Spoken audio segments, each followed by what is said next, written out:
உறவுகளுக்கு வணக்கம்.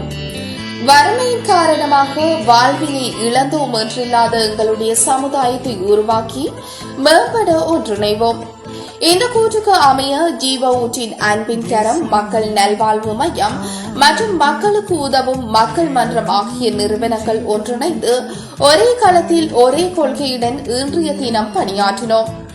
திருகோணமலை மூதூர் பகுதியில் பாட்டாளிபுரம், நல்லூர், நீலாங்கேணி, வீரமாநகர் ஆகிய கிராமங்களில் வசிக்கும் மண்ணாலான கிடுகுகளால் மேயப்பட்ட வீட்டினை தங்களது வதிவிடமாக கொண்ட 100 குடும்பங்கள் இம்மழை காலத்தில் அவர்களுடைய தங்குமிடத்தில் அவர்கள் எதிர்நோக்குகின்ற பிரச்சனையாக இந்த நீரொழுக்கு காணப்படுகின்றது.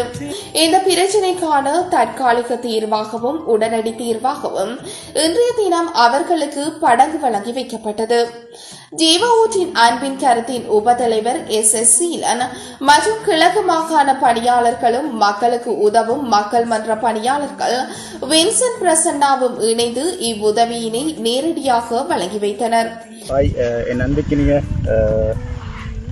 சகோதரங்களே, இன்றைய நாளில் நாங்கள் மூதூர் பிரதேசத்தைச் சேர்ந்த பாட்டாளிபுரம், நல்லூர் மற்றும் வீரமாநகர் மற்றும் நீலாங்கேணி ஆகிய இடங்களிலே மழை காலத்தில் எப்படியான குடிசைகளை வாழ்ந்த மக்களுக்காக உதவிகளை செய்வதற்காக நாங்கள் ஜீவ ஊற்று அன்பின்கரம், மக்களுக்கு உதவும் மக்கள் ஒன்றியம், மக்கள் நல்வாழ்வு மையம் ஆகிய 3 அமைப்புகளும் இணைந்து 100 குடும்பங்களுக்கு இப்படியான படங்குகளை, சென்களை கொடுக்கிறதுக்காக நாங்கள் வந்திருக்கின்றோம்.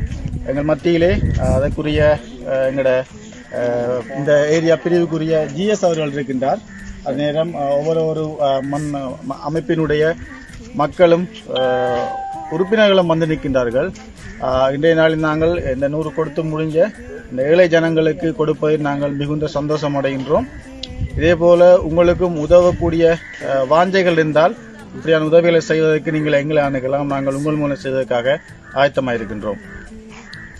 இதுபோன்ற உதவியினை மக்களுக்காக செய்ய நீங்களும் எங்களோடு கைகோர்க்கலாம்.